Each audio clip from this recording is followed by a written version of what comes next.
Salve pessoal, Eric aqui.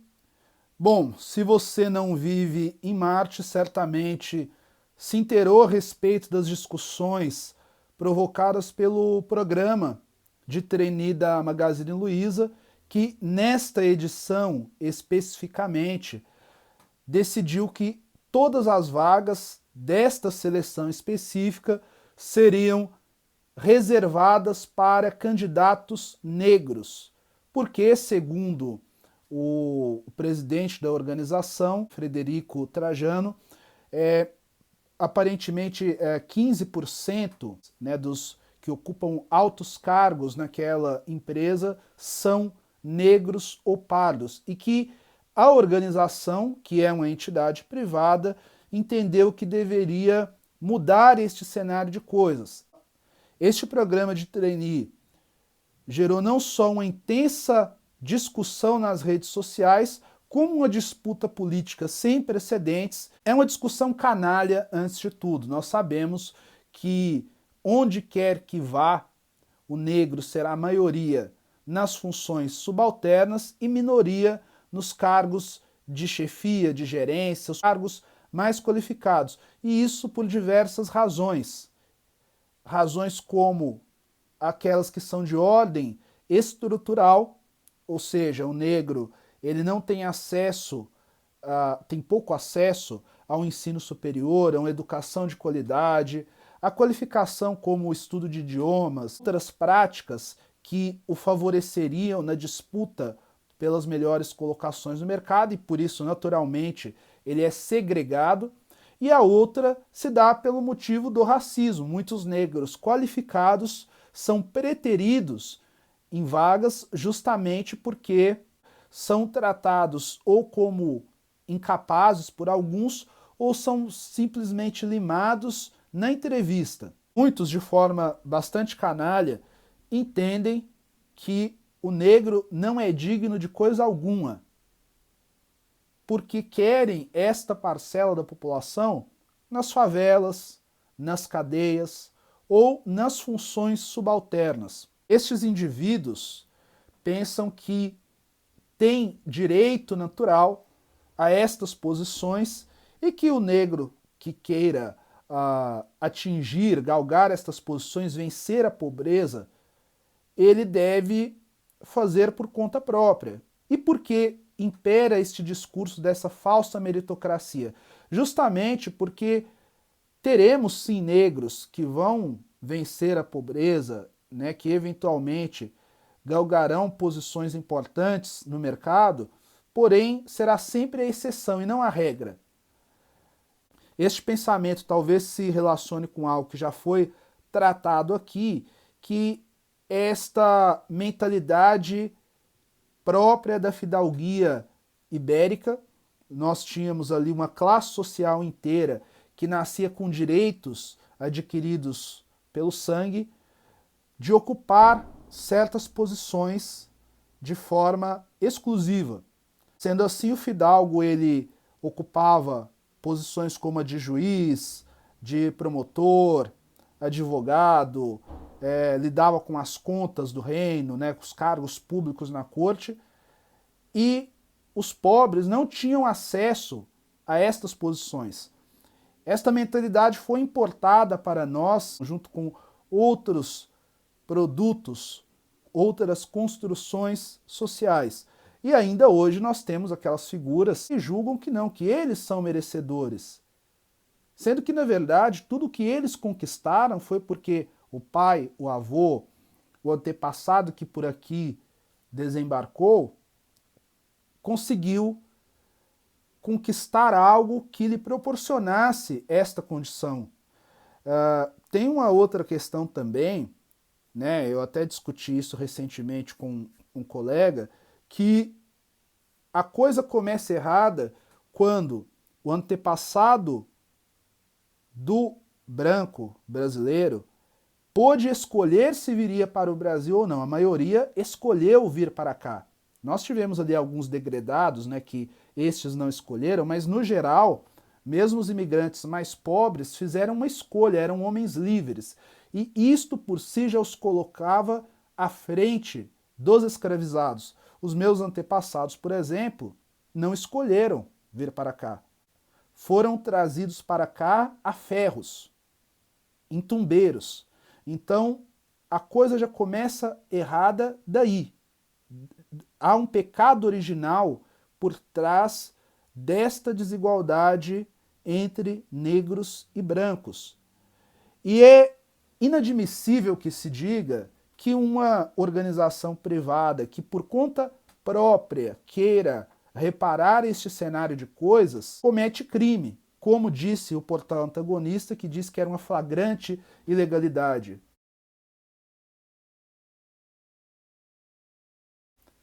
Foi o pior texto que eu já vi aquele portal publicar, porque afinal de contas é inadmissível pensar que um grupo, um conglomerado como a Magazine Luiza, tomaria uma decisão dessas sem que o seu jurídico atestasse que aquilo era constitucional ou não. Hoje, a maioria o serviço público já possui regras que reservam vagas para negros ou pardos.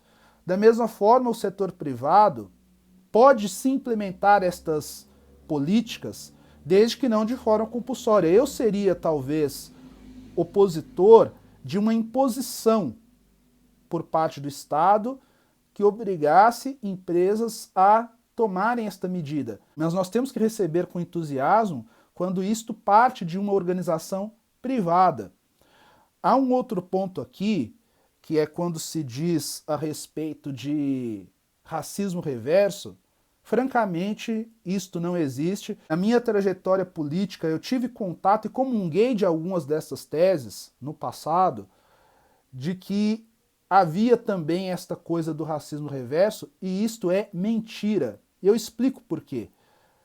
Não é possível, ainda que alguns indivíduos negros sintam ódio por brancos, ódio este que pode sim ser doentio em determinados casos. Eu reconheço que há o radicalismo por parte de setores minoritários da militância, porém, não se pode dizer que isto se compara a uma estrutura histórica que pratica coerção sobre todos.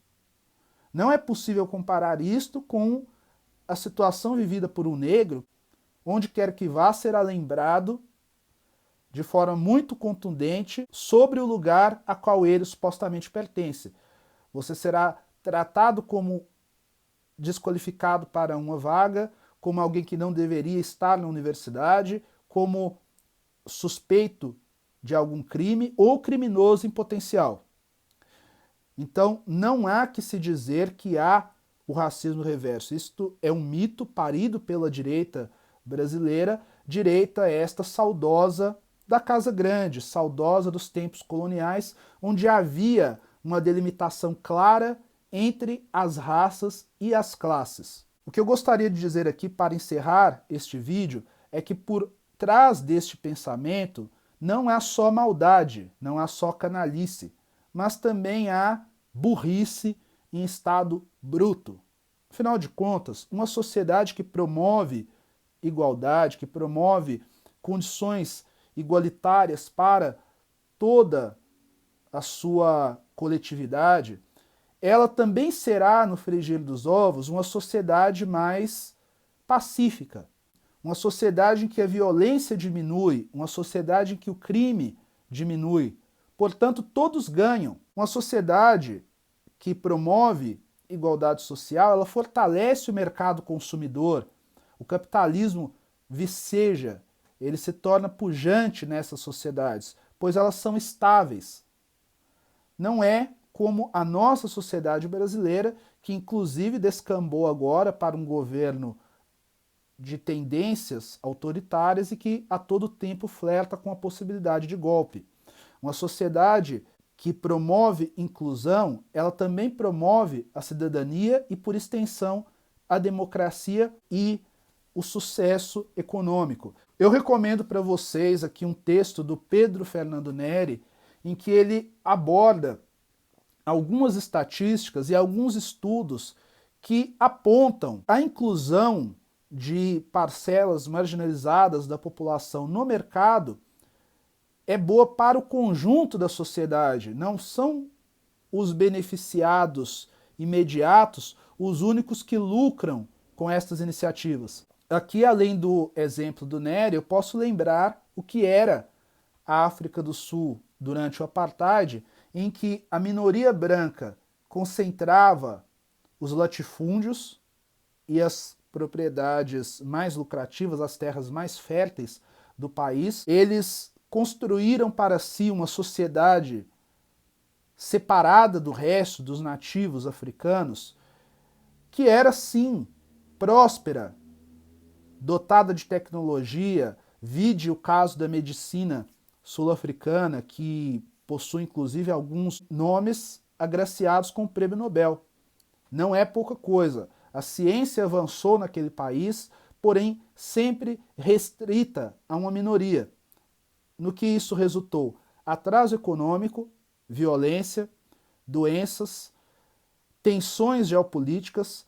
Ao final, quando o país se integrou, houve a necessidade de reparação, de reconciliação, e o país ainda não atingiu o potencial que poderia ter tido caso as suas elites dirigentes, aqueles racistas arcaicos, inclusive o pai, né, desta coisa toda, que era o primeiro-ministro François Malan, que era pastor reformado, e falaremos dele aqui em outra oportunidade, mas foi a partir dali que a sociedade branca sul-africana traçou para si um destino muito negativo, porque aos olhos do mundo não existe aquele cercadinho branco próspero. O que existe é um país miserável e eles têm que lidar com isso agora e com o resultado destas tensões permanentes que eles escolheram de forma voluntária.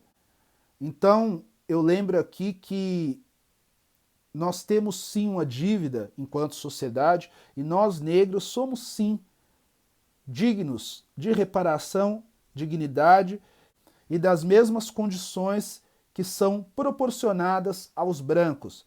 Lembro aqui que alguns sempre afirmam que será necessário a cota para brancos, já que existe para negros. E aí eu lembro, a cota para brancos já existe, vide o IBGE. Espero que você tenha gostado deste vídeo, peço que se inscreva no canal, deixe o seu comentário, espalhe esta mensagem. Não se esqueça de seguir também nas redes sociais, seguir as nossas redes sociais. Por enquanto é só, até.